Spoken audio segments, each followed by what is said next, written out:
अस्सलाम वालेकुम नाजरीन, आप देख रहे हैं program the review Kamran Yusuf और शहबाज राना के साथ। द रिव्यू में हम पाकिस्तान की मईशत, खारजा अमूर और नेशनल सिक्योरिटी से जुड़े मामलात पर बात करते हैं। पाकिस्तान में तो वैसे ऑफ कोर्स उतार चढ़ाव आते रहे हैं सियासत की अगर आप बात करें, लेकिन आई थिंक गुज़िश्ता अगर आप 3 साल देखें तो जितनी एक गैर यकीनी की सी सूरत हाल है, शायद इससे पहले पाकिस्तान में उस तरह से कभी नहीं थी। आए रोज़ एहतजाज, धरने, लॉन्ग मार्च, इस तरह की चीज़ें हमें देखने को मिलती हैं। माजी में भी एहतजाज होते रहे, क्योंकि आफ्टर ऑल जो भी कहें हम एक हैं तो जमहूरी मुल्क, उसके ऊपर डिबेट किया जा सकता है कि हमारे यहाँ जमहूरियत की जो सेहत है वो कितनी अच्छी है, और इस तरह के एहतजाज कोई भी आके एहतजाज कर सकता है। और माजी में हमने देखा कि स्टिल एक ऑब्वियसली जो एहतजाज करने वाले थे उनके अंदर भी एक तहम्मुल और बर्दाश्त था, और जिन्होंने एहतजाज सहना था उनके अंदर भी एक बर्दाश्त थी। लेकिन अब ये ट्रेंड देखा गया है कि एक तरफ जो एहतजाज करने वाले हैं, जाहिर है कि वो तो कहते हैं हमारा हक है, जो हुकूमत का रद्द अमल है वो एक बिल्कुल आई थिंक आप कह सकते हैं कि उसकी कोई मंतक नहीं बनती। मसलन ये जो एक मुतवक्की एहतजाज है कल इस्लामाबाद में होना है तहरीक इंसाफ का, उससे 2 रोज़ पहले ही अगर आप देखें तो कम से कम इस्लामाबाद, पूरा पंजाब, मोटरवेज, उसको गवर्नमेंट ने जो है वो सील कर दिया है। और मेरे ख्याल में जो भी उनके एडवाइज़र्स हैं वो लगता ही है कि उनकी ज़्यादा हमदर्दी जो है वो मुजाहिरीन के साथ है, ना कि हुकूमत के साथ है। और शहबाज, हम क्योंकि इस्लामाबाद में रहते हैं और गुज़श्ता आई थिंक कई साल हो गए हैं कि जब भी मतलब मैं जिस इलाके में ज़रा आउटस्कर्ट्स में रहता हूँ, इस्लामाबाद एक्सप्रेसवे इस्तेमाल करता हूँ, और फैज़ाबाद ये मेन जंक्शन है जहाँ पर जो भी एहतजाज होते हैं तो ये सबसे पहले बंद होता है। तो जिस दिन बगैर किसी रुकावट के मैं ऑफिस पहुँच जाता हूँ तो मैं शुक्राने की नफल पढ़ता हूँ कि आज तो मतलब कमाल हो गया कि इस्लामाबाद में कोई गड़बड़ नहीं है। मतलब इस तरह के हालात हैं कि हर आए रोज़ कोई ना कोई एहतजाज होता है, और एहतजाज तो चलें जो कर ही रहे हैं, समझ नहीं आती कि मसलन आज भी इस्लामाबाद के अंदर देखें कंटेनर की सिटी लग रहा है, क्योंकि पोर्ट तो जहाँ पे कहीं लगती नहीं है, लेकिन पता नहीं कहाँ से ये कंटेनर आ जाते हैं पाकिस्तान इस्लामाबाद में। मतलब ये जो गवर्नमेंट का रिएक्शन है it doesn't make any sense. और मैं पहले भी ये कह चुका हूँ, या तो ये कंटेनर रखने से, रास्ते बंद करने से आप मुजाहिरीन को रोक लें, फिर तो मैं कहता हूँ वो कामयाब है। डी चौक में पहुंच गए, वो हर दफा पहुंच जाते हैं, और इस दफा भी अगर एहतजाज होता है तो पहुंच जाएंगे। तो मुझे समझ नहीं आती कि आखिर इसका पर्पस क्या है। या तो एक कामन जिसके पास बहुत ज्यादा कंटेनर्स हैं उनको फायदा होता है कि वो तो है ही। अहमद मैंने एक ट्वीट भी किया था। देखिए, एक तो मुफ्त का मशवरा हम देते हैं वज़ीर आज़म शहबाज शरीफ साहब को। वज़ीर आज़म को जिसने ये मशवरा दिया है ना कि आप मोटरवेज बंद कर दें, पूरा मुल्क बंद कर दें, वज़ीर आज़म साहब चेक कर लें कहीं वो उनकी जगह पे वज़ीर आज़म तो नहीं बनना चाहते। क्योंकि इस तरह के जो अनपॉपुलर काम जो हुकूमत से करवाए जाते हैं वो या तो कुछ ज़रूरत से ज़्यादा दर्द होता है, या उसकी नीयत में कोई फतूर होता है, वो कुछ लेना या देना चाहता है। तो ये जो काम किया है हुकूमत ने, और बड़ा ही यूनिक काम किया, अपने ही पाँव पे कुल्हाड़ी मारी है कि पूरा पाकिस्तान को बंद कर दिया। और अभी जिन्होंने एहतजाज करना है वो अपने बंद कमरों में बैठे हुए हैं, चाय पी रहे हैं, मजे खा रहे कर रहे हैं, चलगोजे शायद खा रहे हो वहां बैठे पेशावर में, और यहाँ पे इन्होंने पूरे पाकिस्तान को बंद करके अपने ऊपर इन्होंने क्रिटिसिज्म किया। अब ये जो इसमें जो हम आज के प्रोग्राम में चीज़ हाईलाइट करना चाह रहे हैं, समटाइम्स जब हुकूमती इदारे कुछ काम करते हैं तो ये सोच नहीं सकते कि ये चीज़ उनके खिलाफ भी इस्तेमाल हो सकती है। पिछले महीने भी आपको पता, अभी ये तो नॉर्मल प्रैक्टिस है ना कि इमरान खान साहब जेल से बैठ के फैसला करते हैं आज आपने एहतजाज करना तो करना है, तो वो फिर लोग बाहर निकल पड़ते हैं, और फिर एक नेचुरली एक नुकसान होता है, डिस्ट्रप्शन होती है। ये आज तो हुकूमत की वजह से हुई है ना, वरना फिर अपोजिशन की वजह से होती है। तो पिछले महीने जब ये इसी तरह का एक वाक़या हुआ तो वजारत ख़जाना से एस्टीमेट्स तैयार करवाए गए कि अगर एक दिन मुल्क बंद कर दिया जाए उसका कितना नुकसान होता है। और गालिबन वजारत ख़जाना ने जब वो एस्टीमेट्स तैयार किए तो उनके जो आंखों के सामने चेहरा था वो इमरान खान साहब का था। तो आज हम इमरान खान साहब के चेहरे को फॉर द टाइमिंग साइड पर करते हैं और शहबाज शरीफ साहब का चेहरा सामने लगाते हैं, क्योंकि उन्होंने आज पाकिस्तान को बंद किया शहबाज शरीफ साहब की हुकूमत ने। लेकिन वो सारी डिटेल्स नाज़रीन आपको बताने से पहले आइए सुनते हैं कि वज़ीर ख़जाना मोहम्मद औरंगज़ेब साहब ने क्या कहा था इस हवाले से, उसके बाद आपको मज़ीद डिटेल्स बताते हैं। जब भी एक दिन कोई शहर बंद होता है, कोई कस्बा बंद होता है, कोई मुल्क बंद होता है, तो उसके क्या जो है वो उसके इम्पैक्ट होता है और उसकी जो लॉस है टू द इकोनॉमी, कि जो हमारे इकोनॉमिक एडवाइजरी विंग है मिनिस्ट्री ऑफ फाइनेंस का, उन्होंने इसका जो तखमीना लगाया है वो 190 बिलियन रुपए per day, 190 billion rupees per day. जी नाज़रीन, आपने सुना कि वज़ीर ख़ज़ाना फरमा रहे थे कि 190 अरब रुपया यौमिया नुकसान हो रहा है। ये गालिबन 8 अक्टूबर की उनकी स्टेटमेंट थी, आपने सुन ली। अब हम आपको वो तफसीलात बताते हैं जो इससे पहले नहीं बताई गई थी। हमने अपने ज़राए से कहा कि ज़रा बताइए तो सही कि ये नंबर्स आपने कैसे कैलकुलेट किया है। तो कुछ इन्फॉर्मेशन हम आपके सामने रख रहे हैं। अब आपकी मर्जी है, आपने किन नज़रों से इस इन्फॉर्मेशन को देखना है। इमरान खान साहब का चेहरा सामने है या शहबाज शरीफ साहब का चेहरा सामने है, किसी का भी सामने लगा ले, नुकसान पाकिस्तान का हो रहा है। और जो हम आदाद शुमार आपके साथ शेयर कर रहे हैं ये वजारत खजाना के हैं। 190 अरब रुपए का नंबर खुद वजीर खजाना ने आपको दे दिया है। इसका ब्रेकअप आपको मैं दे देता हूं। ब्रेकअप में 190 अरब रुपए का जो नुकसान है बेसिकली 189 बिलियन का कहा गया है जो डॉक्यूमेंट है उसके अंदर। और जो पाकिस्तान की इकोनॉमी है उसकी जो 0.6% के बराबर है। मेजर लॉस कहां पे है? 144 बिलियन, 144 बिलियन का नुकसान है जीडीपी की ग्रोथ में, नॉमिनल जीडीपी और रियल जीडीपी ग्रोथ में। उसमें ज़राअत का शोबा भी है, इंडस्ट्री भी है, सर्विसेज भी हैं। 16 अरब रुपए का नुकसान का तखमीना लगाया। एक दिन अगर आपकी एक्सपोर्ट्स मुतासर हो, जिस तरह इस वक्त जब पीटीआई आती है तो आपकी पोर्ट्स बंद नहीं होती क्योंकि कम से कम मोटरवेज चल रही होती हैं। इस वक्त आपकी मोटरवेज भी बंद है। 16 अरब रुपया नुकसान है एक दिन का, वजारत खजाना ने जो तखमीना लगाया है उसका। और एफडीआर की जो टैक्स कलेक्शन है उसके नुकसान का तखमीना है 26 अरब रुपया यौमिया। और फॉरेन डायरेक्ट इन्वेस्टमेंट उसका जो पर डे नुकसान का तखमीना है वजारत खजाना का वो है 3 अरब रुपया। अब इसमें एक सवाल ये पैदा होता है कि क्या ये सारा तखमीना पूरे पाकिस्तान के, क्योंकि मसला तो ज़्यादातर पंजाब में है और खैबर पख्तूनख्वा में है। तो ये जो एस्टिमेट्स किए गए थे, तखमीने लगाए गए थे वजारत खजाना की जानिब से, उसमें उन्होंने जो एस्टिमेट्स की जो बेस है उन्होंने केपी और पंजाब को ही लिया है। ऐसा नहीं है कि इसमें बलूचिस्तान और सिंध का इंपैक्ट भी उन्होंने डाला हुआ है। तो जितना इन दोनों को मिला के जो पाकिस्तान की इकोनॉमी का जो सेक्टर्स हैं उसमें जितना इनका शेयर बनता है उसके मुताबिक इन्होंने वो नंबर्स निकाले हैं ताकि estimates close to real numbers रहें। इसमें एग्रीकल्चर के शोबे में केपी और पंजाब की कंट्रीब्यूशन जो है वो तकरीबन 70% ली है इन्होंने और इसका 26 अरब रुपए का नुकसान का तखमीना है। इंडस्ट्रियल सेक्टर में जो कंट्रीब्यूशन दोनों सूबों की वो 60% की ली गई है और इसमें 20.4 अरब रुपए के नुकसान का तखमीना है। और इसमें जो दूसरा आपका सर्विसेज सेक्टर जो पाकिस्तान की इकोनॉमी का सबसे बड़ा शोबा है उसमें दोनों सूबों की जो कंट्रीब्यूशन है वो 55% है और नुकसान का तखमीना तकरीबन 66 अरब रुपया। ये है कामरान समरी नंबर। अभी आगे भी इसकी डिटेल्स हैं तो मैंने कहा अगर आप इसमें कोई दो अपने सेंस ऐड करना चाहें कि अच्छा, एक तो ये आपने देखें, आई एम श्योर कि उनके कंजर्वेटिव एस्टिमेट्स भी होंगे, गवर्नमेंट के अपने आदाद शुमार हैं। डोंट फॉरगेट कि इस तरह जब ऑब्वियसली बिल्कुल आप किसी शहर को बंद कर देते हैं, मोटरवेज को बंद कर देते हैं, उसके इंडिविजुअल एक तो आप उसको क्वांटिफाई कर रहे हैं ना इकोनॉमिक टर्म्स में जो अदरवाइज लोगों को प्रॉब्लम्स होती हैं। हमें क्या पता है कि आज इस्लामाबाद के अंदर कितने लोगों की डॉक्टर्स के साथ अपॉइंटमेंट होंगी, कितने ऐसे लोग हैं जिन्होंने किसी फ्यूनरल में शिरकत करनी होगी, कितने ऐसे लोग हैं जिन्होंने किसी शादी में जाना होगा। तो वो जो इंडिविजुअल पेन जो इन्फ्लिक्ट करते हैं इस तरह के कामों से, क्योंकि देखिए प्रॉब्लम ये है कि एहतजाज, जैसे मैंने कहा कि हम एक कहने को जमहूरी मुल्क है, किसी को अगर कोई एतराज़ है, सियासी जमातें हैं, दुनिया भर में एहतजाज होते हैं। सबसे इंपॉर्टेंट बात, और ये गवर्नमेंट भी दावे करती रही है, सुप्रीम कोर्ट के फैसले मौजूद हैं कि जितना एहतजाज करने वालों का हक है कि वो अपना एहतजाज रिकॉर्ड करवाएं, उतना जो बाकी शहरी हैं उनका भी हक है कि उनकी आम जो नकलो हरकत है, कहीं उन्होंने जाना है, रोड्स वगैरह बंद ना हो। तो ये बहुत अनफॉर्चुनेट है। माजी के अंदर भी इसके ऊपर सुप्रीम कोर्ट के फैसले भी आए, हमने देखा फैजाबाद धरना केस के अंदर भी, जिसमें तय किया गया कि अगर आपने प्रोटेस्ट करना भी है तो भले आप प्रोटेस्ट करें लेकिन सड़कों को बंद ना करें। और ये एप्लीकेबल होता है दोनों के ऊपर। मसलन अगर मुजाहिरीन सड़कों को बंद करते हैं तो उनके खिलाफ एक्शन होना चाहिए, लेकिन अगर हुकूमत खुद बंद करती है तो फिर वज़ीर दाखिला के खिलाफ उनके खिलाफ भी एक्शन होना चाहिए। अच्छा, इसमें वज़ीर दाखिला के खिलाफ एक्शन, वज़ीर मवासलात के खिलाफ एक्शन, बंद मोटरवेज बंद किए, मतलब जो ऐसा यूनिक काम इन्होंने कर, और उन्होंने अंदाजा लगाएं कि जो तौजीह पेश की है कमाल है। वैसे एक ही दिन अचानक से उनको ख्याल आया कि पूरी जो पाकिस्तान की मोटरवेज हैं उनको, अच्छा वैसे गवर्नमेंट इस पे आर्टिकल 62 या 63 ना लग जाए। झूठ बोला है ना, सबको पता है झूठ बोला है, क्योंकि अगर इनका दावा है कि हमने की है मुरम्मत तो आप और मैं कल चलते हैं, इसीलिए बल कल तो नहीं जा सके शायद, इसीलिए जो पार्टी है आई थिंक वो रियलिस्टिक कहती है आर्टिकल 62-63 निकाल देना चाहिए, क्योंकि सीधी सी बात है यहाँ पे सारे झूठ बोलते हैं। वो जो निकलेंगे हम देखें कहां से मुरम्मत हुई और कहां से नहीं। सीरियस नोट देखें, जो मुल्क होते हैं ना, आपने, क्योंकि इस वक्त हमें डेस्परेटली जरूरत है स्टेबिलिटी की इसलिए जरूरत है कि आपका जो मुल्की मईशत है वो भी ग्रो करे, जो बाहर से इन्वेस्टर आ रहा है उसका सरमाया भी महफूज रहे।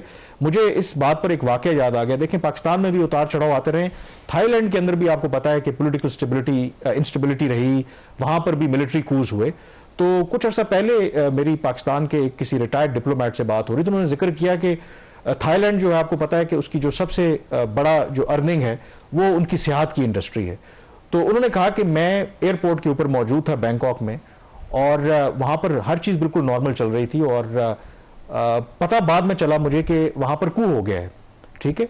और कू जब हुआ तो मुझे तो बाद में खबरों में पता चला, जब मैं लैंड कर गया मतलब पाकिस्तान में, तो उधर एयरपोर्ट के अंदर किसी वक्त जब कू हो रहा था, किसी को बिल्कुल सारा नॉर्मल ऑपरेशन था, सब कुछ बिल्कुल ठीक ठाक चल रहा था, बाहर वो कू हो रहा था। कू होना बहुत बड़ी बात होती है कि आप एक सिविलियन गवर्नमेंट का तख्ता उलट रहे हैं।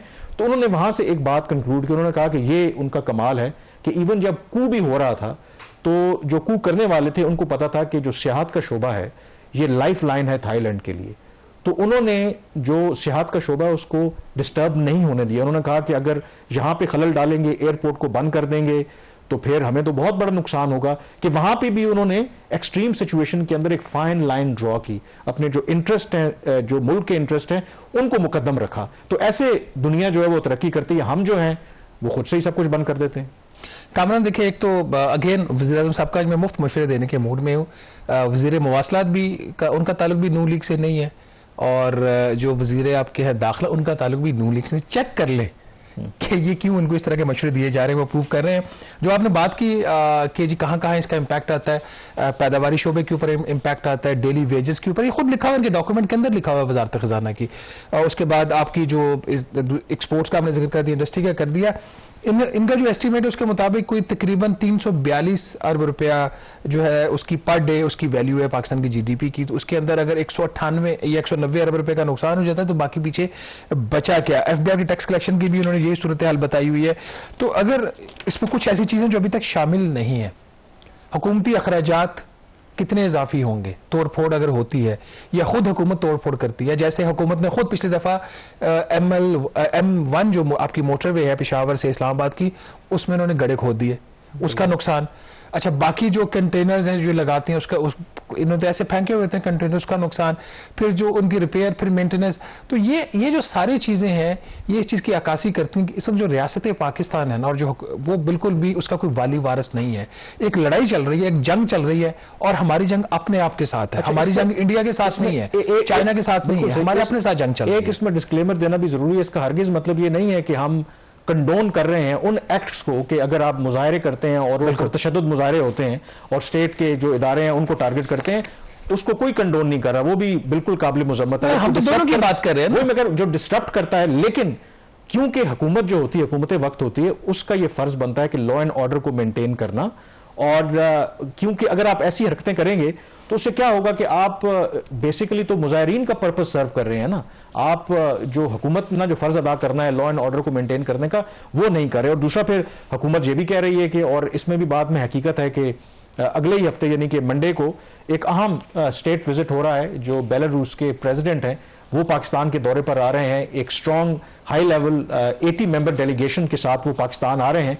और ऑफ कोर्स अगर आगे इस्लामाबाद बंद होगा, कंटेनर्स होंगे, लॉ एंड ऑर्डर की सिचुएशन होगी, तो कोई भी फॉरेन विजिटर पाकिस्तान में नहीं आएगा। तो ऐसी सिचुएशन में ऑब्वियसली एक समझ बूझ के साथ मामलात को आगे लेकर के चलने की जरूरत होती है।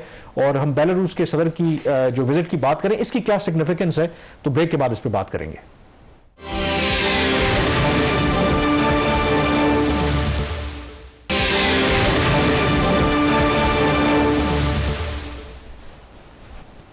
जी, ब्रेक के बाद एक दफा फिर आपको खुशामदीद कहते हैं। ब्रेक से पहले हम जिक्र कर रहे थे कि कैसे जब एहतजाज होते हैं और उसको रोकने के लिए जब हुकूमत इस तरह के इकदाम करती है जिसकी जरूरत भी नहीं होती, तो उससे पाकिस्तान के इमेज को, पाकिस्तान की मईशत को, खुद हुकूमत के अपने जो आदाद शुमार हैं, असेसमेंट्स हैं, कितना नुकसान होता है। अब दूसरा ऑफ कोर्स जो ये जब मुजाहरे या इस तरह की सिचुएशन होती है तो पूरी दुनिया की भी नज़र होती है। और एक हुकूमत जो अभी तौजीह भी पेश कर रही है और कह रही है कि क्यों ये एहतजाज नहीं होना चाहिए, क्योंकि हम मेज़बानी कर रहे हैं बेलारूस के सदर की, जो पीर के रोज़ 3 रोज़ा दौरे का आगाज़ कर रहे हैं। और उनका जो इब्तदाई डेलीगेशन है कल वो पाकिस्तान पहुंच रहा है। और इस वजह से भी वो कहते हैं कि ये जो तहरीक इंसाफ का जो एहतजाज है इसकी कोई मंतक नहीं बनती। अब शहबाज इंपॉर्टेंट है कि ये भी हुकूमत कह रही है कि ऑफ कोर्स ये जो विजिट है, आई थिंक एक तो लोगों को शायद बेलारूस हमारे रेडार में उस तरह से नहीं रहता, but it is very important visit in the sense के बेलारूस जो है वो आपको पता है कि सोवियत यूनियन का हिस्सा रहा। जब सोवियत यूनियन डिसइंटीग्रेट हुआ तो फिर एक अलग रियासत बन गया, लेकिन अलग रियासत बनने के बावजूद फिर इनका 1999 में एक एग्रीमेंट हुआ जिसमें यूनियन ऑफ स्टेट एग्रीमेंट था। ऑलमोस्ट शॉर्ट ऑफ मर्जर ये समझ लें कि एक रूस का हिस्सा है, और जो मगरब है उसे कहता है सॉवरेन इंडिपेंडेंट कंट्री, लेकिन जो मगरब है उसे कहता है कि ये रूस की एक सैटेलाइट स्टेट है, वहां पर रशिया के बेसिस हैं, और यूक्रेन की जो लड़ाई है उसमें खुल करके जो बेलारूस है वो सपोर्ट करता है। एंड इनफैक्ट मोर इम्पोर्टेंटली जो, क्योंकि आपको पता है कि जो प्रेसिडेंट व्लादिमीर पुतिन है उनके ऊपर भी सफरी पाबंदियां हैं, उनको अरेस्ट वारंट का खतरा है, तो कई ऐसे अहम पैगाम जो मगरब को देने होते हैं, तो ये जो बेलारूस के प्रेसिडेंट हैं अलेक्जेंडर लुकाशेंको, ये ऑन हिज बिहाफ देते रहे हैं। मसलन अभी जो एक लेटेस्ट डेवलपमेंट हुई जब बाइडेन ने फाइनली अलाउ किया यूक्रेन को कि वो लॉन्ग रेंज जो मिसाइल हैं अमेरिका जो फराहम करता है यूक्रेन को, वो रूस के खिलाफ इस्तेमाल कर सकते हैं, तो ये मगरबी मीडिया में खबर आई कि बेलारूस के प्रेसिडेंट के जरिए पुतिन ने ये मैसेज यूरोपियन कंट्रीज को ये कन्वे किया कि अगर आप अमेरिका की तरह जो हथियार फराहम कर रहे हैं यूक्रेन को, लॉन्ग रेंज मिसाइल वगैरह, उसकी इजाजत देंगे तो फिर याद रखें कि फिर उसके कॉन्सिक्वेंसेस बड़े सीरियस होंगे, फिर हम जो मगरब की एनिमीज हैं उनको आर्म करेंगे, उनको रशिया वेपन्स देगा। तो आप कह सकते हैं कि ये जो विजिट है इस पर पूरी दुनिया की नज़र, खास करके जो अमेरिका और मगरबी ममालिक की, कुछ मेरी दफ्तर खारजा के लोगों से बात हुई, दो के हम कॉन्स्पिरेसी थ्योरीज पे बिलीव नहीं करते, तो वो ये भी कहते हैं कि कहीं ना कहीं शायद ये भी मुमकिन है कि जो अमेरिका है, मगरब है, वो तो नहीं चाहता कि एक रूस का एक अहम इत्तेहादी बेलारूस जो है और पुतिन का बहुत क्लोज एड जो है अलेक्जेंडर लुकाशेंको, वो पाकिस्तान का दौरा करे। तो ऐसी सूरत में it is all the more reason कि गवर्नमेंट जो है थोड़ा सा सेंसिबली बिहेव करे, अगर इसकी एक इंटरनेशनल इम्प्लीकेशंस भी हैं तो। कामरान देखें, एक तो आपने बेलारूस का जिक्र किया, उसकी हमारी तजारत में ये अहमियत है। एग्रीकल्चर सेक्टर में जो ट्रैक्टर्स हैं वो बेलारूस कहते हैं, जिसको आम जबान में हमारे जो रूसी ट्रैक्टर कहते हैं, लेकिन बेलारूस ट्रैक्टर्स हैं वो। नंबर 1। नंबर 2, इनका एग्रीमेंट्स और एमओयूज की बात हो रही है वो अपनी जगह पे, बट ये जो एक फॉरेन ऑफिस के हवाले से आपने बात किया ना कि वो उनका विजिट है, तो उस हवाले से डिसरप्शन की भी एक पॉसिबिलिटी, और इसमें गवर्नमेंट का जो रोल है वो ज़्यादा अहम बनता है। फ्रैंकली हमारी जो इस वक्त हालत है ना, हमारी फॉरेन पॉलिसी है ही नहीं, एग्जिस्ट ही नहीं करती।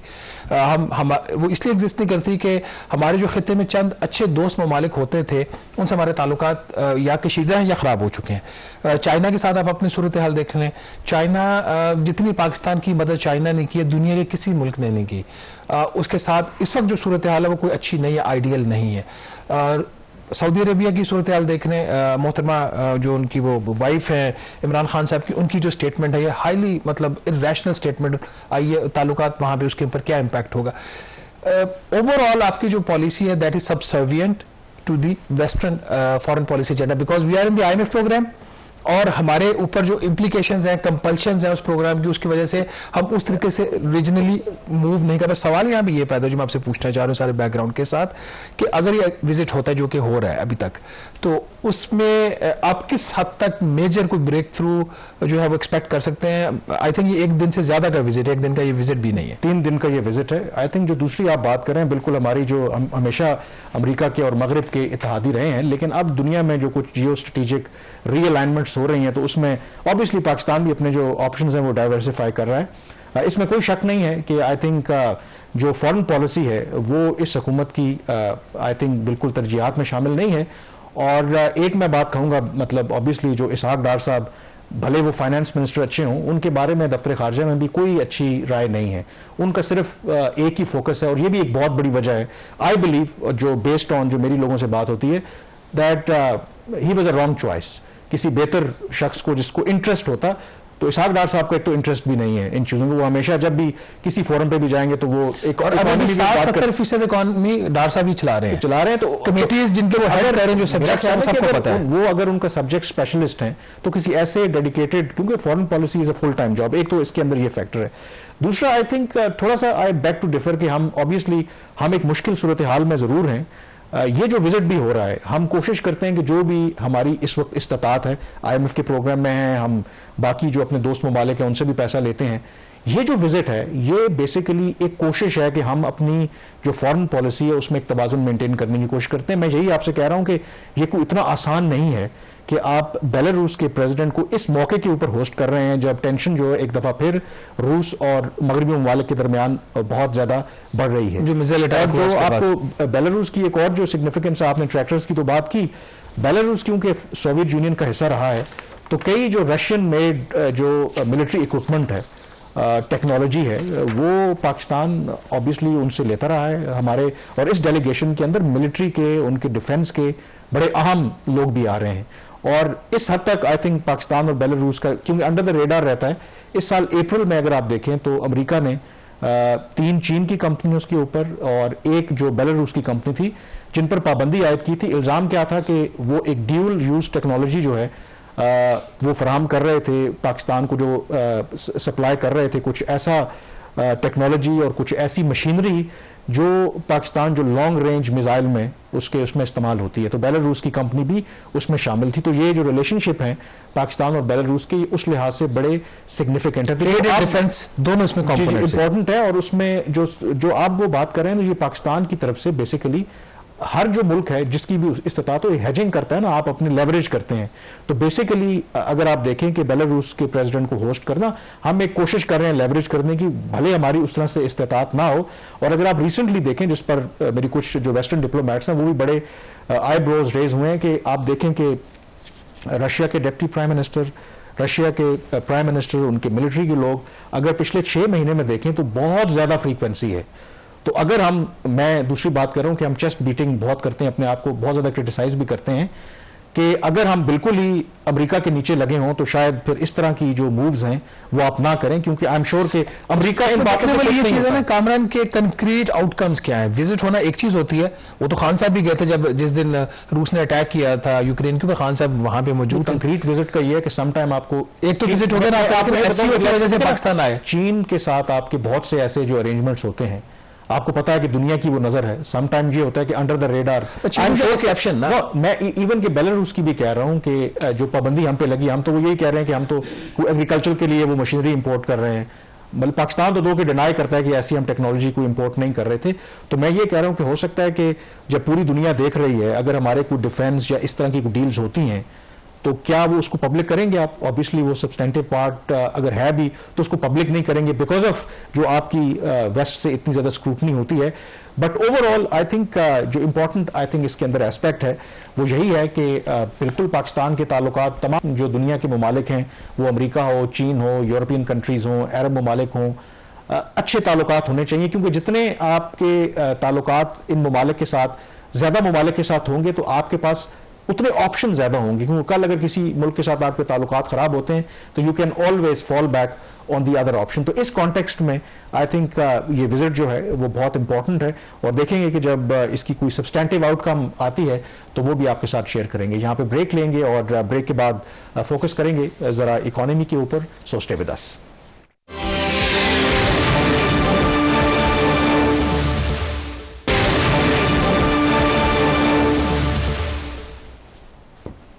जी, ब्रेक के बाद एक दफा फिर आपको खुशामदीद कहते हैं। कल भी हमने जिक्र किया था कि जो प्राइवेटाइजेशन की वजारत है, उनके जो वजीर हैं उन्होंने सारा मुद्दा डाल दिया जो PIA की प्राइवेटाइजेशन नहीं हुई वजारत खजाना के ऊपर। और आज अगेन जो पेट्रोलियम मिनिस्ट्री है वो सारा मुद्दा डाल रही है कि आपने फाइनेंस मिनिस्ट्री के ऊपर रिगार्डिंग कि आपने जो IMF का प्रोग्राम नेगोशिएट किया, डील किया, उसमें कुछ प्रॉब्लम्स हैं। तो ये क्या प्रॉब्लम्स हैं कि फाइनेंस मिनिस्ट्री से आप भी वैसे तो इतने खुश नहीं रहते, तो अब तमाम जो वजारतें हैं वो आपकी लाइन फॉलो कर रही हैं। कल हमने देखा कि जो निजकारी के वजीर थे उनको एतराज़ था कि जी कुछ मामलात में फाइनेंस मिनिस्ट्री ने मदद नहीं की। अब ये जो वजारत पेट्रोलियम है उनके भी कुछ ऐसे ही कंसर्न्स हैं। नहीं, मेरे तो फाइनेंस में से बड़े अच्छे ताल्लुकात है, आइडियल रिलेशन, हम गपशप लगाते हैं, एक दूसरे का मजाक भी उड़ाते हैं कभी कभी, लेकिन काम ना तो हमने फाइनेंस मिनिस्ट्री के साथ ही करना होता है। देखिए, ये जो IMF की जो डील है, ये पहले दिन से मैं कह रहा हूँ कि ये जल्दबाजी में इस पर साइन किए गए, ये बैडली निगोशिएटेड डील है, अनरियलिस्टिक टारगेट्स हैं, जिसका नतीजा आपने देख लिया। IMF का जो मिशन है पाकिस्तान आया, अनस्केड्यूल्ड, अनप्लान्ड आया, उसके बाद उन्होंने जो प्रेस रिलीज जारी की कि हम जो ये जो विजिट हुआ है इसकी जो रिपोर्ट है वो हम पेश करेंगे अपने बोर्ड के को और बोर्ड से हम डिस्कस करेंगे और डिसाइड करवाएंगे आगे क्या करना है पाकिस्तान का। ये उनकी प्रेस रिलीज के अंदर लिखा हुआ है। ये जो इशू है ये कुछ ऐसे है कि आपको पता है कि जो IMF का $7 अरब का प्रोग्राम है उसकी कुछ 40 के करीब शराइत हैं जो पाकिस्तान ने over a period of 3 years implement करनी है। उसके अंदर एक शर्त है जो बहुत ही अहम है और जिसका डायरेक्टली इम्पैक्ट है पाकिस्तान की इंडस्ट्रियल ग्रोथ के ऊपर और पाकिस्तान की इंडस्ट्री के ऊपर। वो शर्त ये है कि जो तकरीबन 1200 के करीब ऐसे small industrial power generation units लगे हुए हैं जिनको ये कैप्टिव पावर प्लांट्स कहते हैं। ये हर सनत ने अपने लगाए हुए हैं, हर बड़ी सनत ने। उसको जो गैस मिलती है उस पावर प्लांट को चलाने के लिए वो हुकूमत देती है। आज से कुछ अर्सा पहले तक वो सब्सिडाइज्ड गैस होती है। इंपोर्टेड गैस आपने 3-3.5 हज़ार रुपए की पर MMBTU मंगवा कर आप उनको 1000 रुपया तक देते थे। फिर over a period of time उसमें इस्लाहात आती रही, उनकी कीमतें बढ़ाई गई ताकि वो जो सब्सिडी एलिमेंट है वो खत्म हो जाए। तो इंडस्ट्री बजाय कि वो बिजली लेकर नेशनल ग्रिड से अपनी इंडस्ट्री चलाए, वो हुकूमत से सस्ती गैस लेती है और लेके उससे फिर अपनी वो जो है बिजली बनाकर अपनी फैक्ट्री को चलाती है। This is happening. IMF ने शर्त ये लगाई कि ये मुनासिब चीज़ नहीं है। आप एक एक्सपेंसिव फ्यूल आप कैप्टिव पावर प्लांट्स को दे रहे हो जो कि इनएफिशिएंट प्लांट्स हैं। अगर यही फ्यूल यही गैस जो इंपोर्टेड है आप इस कैप्टिव पावर को देने की बजाय जो LNG के पावर प्लांट्स लगे हुए हैं पाकिस्तान में 4 लगे हुए हैं इस वक्त, अगर उनको देंगे तो वो उसकी एफिशिएंसी एलिमेंट को 60-65% है और कैप्टिव की जो एफिशिएंसी वो 30-35% है। तो आप महंगी गैस जो है वो जाया कर रहे हो। तो आप 31 जनवरी 2025 तक ये जितने भी कैप्टिव पावर प्लांट्स हैं इनकी गैस आप डिस्कनेक्ट कर दें और इनको आप बिजली के ऊपर शिफ्ट कर दें। अच्छा, अब मसला ये हुआ कि अब डेडलाइन करीब आ गई और पाकिस्तान में आपको पता है काम तभी होता है जब डेडलाइन पहुंच जाती है। इस केस में अब जब रिव्यू हुआ तो हुकूमत ने अब ये पोजीशन ली, बेसिकली पेट्रोलियम डिवीजन ने ये पोजीशन ली कि ये हम इंप्लीमेंट नहीं कर सकते। हम क्यों इंप्लीमेंट नहीं कर सकते? 3-4 बड़ी वजूहत है उसकी, उनका जो पेट्रोलियम का मौक़िफ़ है। नंबर 1, उन्होंने कहा जी कि इस वक्त जो पाकिस्तान में गैस है वो सरप्लस में आ रही है। जो इंपोर्टेड गैस है कतर से जो मुआहदे किए गए और उसके बाद वो मुआहदे किए गए गैस इंपोर्ट करने के लिए पाकिस्तान की ग्रोथ को हवाले को सामने रखते हुए, लेकिन पाकिस्तान की इकोनॉमी में ग्रोथ नहीं हो रही, ओवरऑल इंडस्ट्रियल सेक्टर बहुत स्लो चल रहा है। तो उन्होंने कहा जी सरप्लस गैस सिस्टम में आ चुकी, हम कॉन्ट्रेक्चुअली ऑब्लिगेटेड हैं कि हमने जो मुआहदे किए उनको उठा लें वहां से, उनको गैस वो प्रोक्योर कर लें। तो वो जो गैस सरप्लस आ रही है तो हम क्या करें उसका? हम फिर रेजिडेंशियल कंज्यूमर को देंगे तो ज़ाया होगी, उस पर सब्सिडी भी देनी पड़ेगी, कीमतें भी बढ़ानी पड़ेंगी। तो हम ये गैस इन्हीं को ही फिलहाल देते हैं। दूसरा उनका पॉइंट ये है कि जो एफिशिएंसी वाली बात होगी, ठीक है, अगर इनएफिशिएंट है तो जो कंबाइंड साइकिल पावर प्लांट्स होंगे आप उनको दे दें। तीसरा वो ये कह रहे हैं कि अभी जो प्राइसिंग है उसकी गैस की वो कुछ ऐसे है, पहले तो सब्सिडी लेते थे, अब जो इंडस्ट्री है 100 अरब रुपए की क्रॉस सब्सिडाइज करती है रेजिडेंशियल कंज्यूमर, तो इसका आप क्या करेंगे? तो जब ये सारी बातें सामने आई तो फिर सवाल नेचुरली ये आता है आप उस वक्त कहां थे जब ये शर्त मानी गई? तो अभी बुध वाले दिन वज़ीर-ए-आज़म के पास एक इजलास हुआ। उस इजलास में जो सेक्रेटरी पेट्रोलियम थे उन्होंने ये दावा किया कि फाइनेंस मिनिस्ट्री ने ये जो शर्त मानी है IMF से, इसमें हमारी उस तरीके से मर्जी शामिल नहीं थी। तो वहां पे काफी चपखलिश भी हुई। अब फाइनेंस मिनिस्ट्री का इसके ऊपर मौक़िफ़ ये है, मैंने कल उनसे बात भी की थी खबर करने से पहले, उन्होंने कहा जी हमने हर स्टेज के ऊपर इनको एतमाद में लिया और इन्होंने एक्सेप्ट किया तो हमने आगे जो है वो हमने IMF को कहा। तो अब ये इनका इसके ऊपर एक डेडलॉक वाली सिचुएशन है वो इस वक्त कामरान वो चल रही है। तो इसका फिर अब वे आउट क्या है? क्योंकि IMF के साथ तो आपने एक एग्रीमेंट कर लिया ना, अब IMF को तो इससे कोई सरोकार नहीं है कि आपके अगर इंटरनल पहले कंसेंसस नहीं था, कोई एक वजारत इस पे इशू उठाती है तो वो तो उधर से तो आप बैक ट्रैक नहीं कर सकते। तो अब इनको कैसे वो कन्विंस करेंगे? अभी तक इनके पास सोल्यूशन नहीं है। IMF से परसों हमारी बात हुई थी, IMF ने ऑफिशियली तो इसके ऊपर कुछ नहीं कहा, बट उनका मौक़िफ़ ये है कि वो जो बात हमने की है कि आप इनएफिशिएंट गैस दे रहे हो, मतलब गैस आप एक इनएफिशिएंट सेक्टर को दे रहे हो, तो आप इनको गैस देने की बजाय इनको आप नेशनल ग्रिड के ऊपर आप शिफ्ट कर दें। नेशनल ग्रिड से बिजली लेंगे, आपको पता है कि बिजली की जो पाकिस्तान में कंजम्पशन है नेशनल ग्रिड से, इलेक्ट्रिसिटी ग्रिड से, वो 8% कम हुई है इस माली साल में। उसकी वजह यह है कि लोग सोलर के ऊपर चले गए। तो उन्होंने कहा जी कि ये तो कोई तरीका नहीं है, आप इनको एक्सपेंसिव गैस इनको दे ज़ाया भी करें, तो अगर आप इनको तो शिफ्ट कर देंगे तो आइडियल कैपेसिटी पेमेंट आपकी कम हो जाएगी। लेकिन इस पर जो कैच है ना कामरान, वो 2 है। नंबर 1, पेट्रोलियम डिवीजन अभी जो वैसे तो फाइनल असेसमेंट अपनी वो देगी प्राइम मिनिस्टर को। उनका ये ख्याल है कि कम अज कम 2 साल लगेंगे इंडस्ट्री को फुली नेशनल ग्रिड के ऊपर शिफ्ट करने में। तो उस 2 साल के अरसे में आप क्या करोगे? एक तो ये चीज़ है। दूसरा इसमें एक प्रॉब्लम ये भी इसके अंदर आ रहा है कि इस बात की कोई गारंटी नहीं है कि आप गैस उनकी डिस्कनेक्ट कर दो तो इंडस्ट्री जो है नेशनल ग्रिड पे चले, क्योंकि वो अल्टरनेट पे भी जाए, वो कोयले पे जा सकते हैं, सोलर के ऊपर भी इंडस्ट्री जा सकती है, और इंडस्ट्री जा रही है सोलर के ऊपर।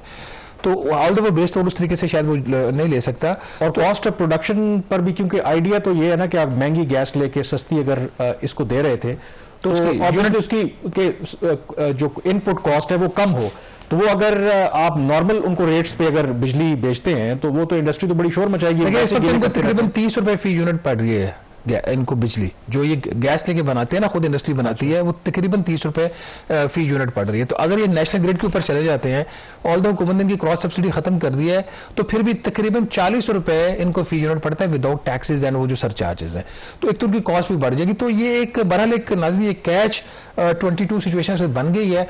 IMF और फाइनेंस मिनिस्ट्री का मौकिफ एक है, प्रिम डिवीजन का मौकिफ दूसरा, और पेट्रोलियम डिवीजन को इंडस्ट्री भी सपोर्ट कर रही है। 4 मीटिंग्स हो चुकी हैं IMF के साथ इस इशू के ऊपर, 2 इजलास कम से कम वज़ीर-ए-आज़म साहब ने इसकी सदारत की, और अभी तक नतीजा कोई नहीं निकला। कंक्लूजन इस चीज का यही है, कोई भी डील जो इन हेस्ट में की जाए उसका हमेशा नुकसान होता है, उसका नुकसान उससे ज्यादा होता है जितना वो टाइम आपको चाहिए होता है वो डील नेगोशिएट करने में। FBR पहले इसके हवाले से अपने रिजर्वेशन दे चुका है, IMF डील के हवाले से पेट्रोलियम डिवीजन भी सामने आ चुका है अब, और सूबों की तरफ से भी कुछ इस किस्म की रिजर्वेशन आ रही है कुछ कंडीशंस के ऊपर जो IMF के प्रोग्राम के हवाले से मानी गई है। तो कंक्लूजन अगेन वही है कि ये बुरी डील है, अभी भी टाइम है, इसको रीनेगोशिएट कर लिया जाए। यहाँ पे छोटी सी ब्रेक लेंगे, और ब्रेक के बाद जब वापस आएंगे तो बात करेंगे पावर सेक्टर की कारकर्दगी की, IMF का प्रोग्राम, वर्ल्ड बैंक के लोन्स, फिर भी पावर सेक्टर में बेहतरी आ रही है या नहीं। स्टे विद अस।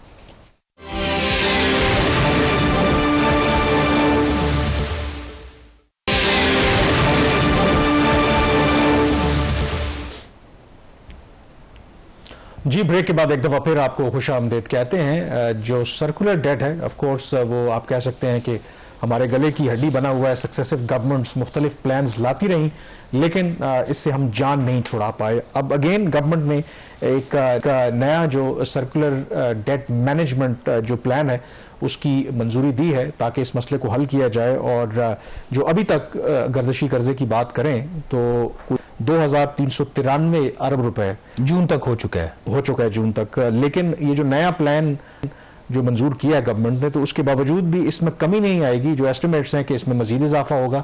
तो फिर ये किस तरह का डेट मैनेजमेंट प्लान है? जो IMF का पिछला प्रोग्राम था ना 2019 से 2022 वाला, उसका जो अहदाफ जो थे उसमें एक हदफ ये था कि जो सर्कुलर डेट है उसको जीरो करना है। मतलब प्रोग्राम के अख्ताम तक या उससे भी पहले उन्होंने पहले साल में जीरो करने का कहा, उसको दूसरे पे ले गए, तीसरे पे ले गए, वो कभी भी जीरो नहीं हुआ। सर्कुलर है क्या कि आपने जो पावर खरीदी है, जो बिजली खरीदी है आपने पावर प्लांट से, और उसकी जो आपने अदायगी करनी है पूरी अदायगी नहीं करते। 100 रुपए की बिजली खरीदी है, उनको आप 70 रुपए देते हो, 30 रुपए उनको आप नहीं देते। जो 30 रुपए है वो सर्कुलर डेट है, वो आउटस्टैंडिंग हो जाता है। और एक तो पिछला स्टॉक हो गया और फिर उसका दूसरा फ्लो होता है। इस दफा भी 30 ऐड हो गया, अगले साल भी 30 ऐड हो गया।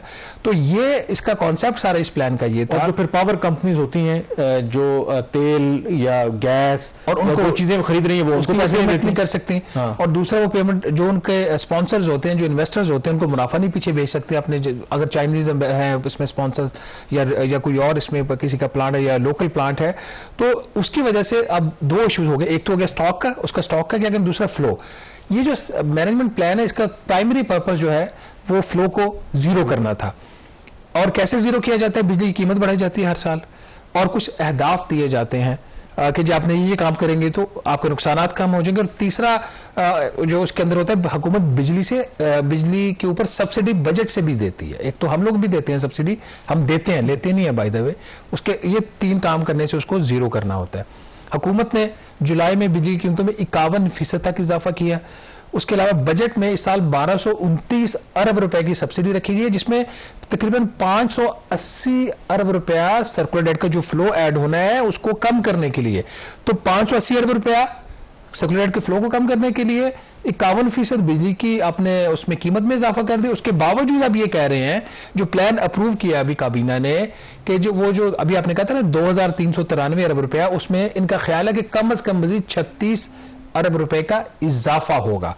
तो ये कैसा प्लान है, ये कैसी मैनेजमेंट है पावर डिवीजन की कि एक चीज आप मुसलसल उसमें इजाफा हुआ जा रहा है। और इसकी अगर एक और जो चीज इसके अंदर कामरान अगर देखने वाली जो बात है ना कि ये इजाफा हो कहां से रहा है, 2 बड़े फैक्टर्स है, हम लोग चीख के बता रहे हैं। खुद हुकूमत भी मानती है लेकिन छुपाती है। जो बिजली की कीमत मुकर्रर होती है उसमें जो नेपरा की 2 अजम्पशंस होती हैं। एक उसकी अजम्पशन ये है कि बिजली की जो बिल की रिकवरी है 100% होगी, ठीक है। दूसरी उसकी अजम्पशन ये है कि जो नुकसानात हैं वो तकरीबन 11.4% से ज्यादा नहीं होंगे। और ये प्लान अप्रूव पता है किस चीज के ऊपर हुआ है? जो रिकवरी है वो 100% के ऊपर नहीं, 90% के ऊपर। चोरी आपने उसकी मान ली ना यहाँ पे। दूसरा 11.4% जो लॉसेस परमिसेबल हैं बाय नेपरा, उसकी जगह पे इन्होंने प्लान बनाया 17.3% के ऊपर। याद है ये प्लान है, एक्चुअली 17.3 क्या होगा, 90% क्या होगा बाद में। इसको अगर आप रुपयों में आप कन्वर्ट कर लें, ये जो 2 हेड्स हैं, लेस रिकवरीज और हाई लाइन लॉसेस, थेफ्ट जिसमें शामिल हो जाता है, उसकी वजह से ये जो पिछला माली साल खत्म हुआ है उसका नुकसान जो है वो 591 अरब रुपया, और ये जो प्रोजेक्टेड है, ये प्लान के अंदर ये चीज दी हुई है, ये जो साल चल रहा है वो जो 591 अरब है वो बढ़कर हो जाएगा 637 अरब रुपए। तो ये है एफिशिएंसी पावर डिवीजन की और पावर मिनिस्टर की।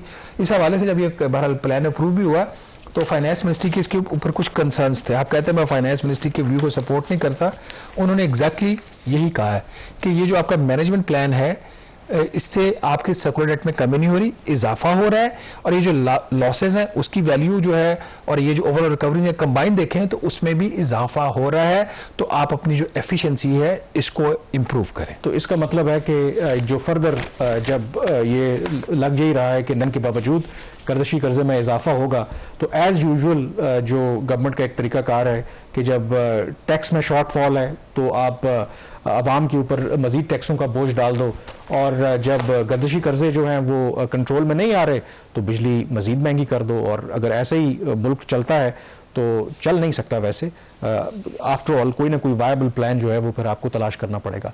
प्रोग्राम द रिव्यू से इतना ही। कामरान यूसुफ और शहबाज राना को इजाजत दीजिए। अल्लाह हाफिज।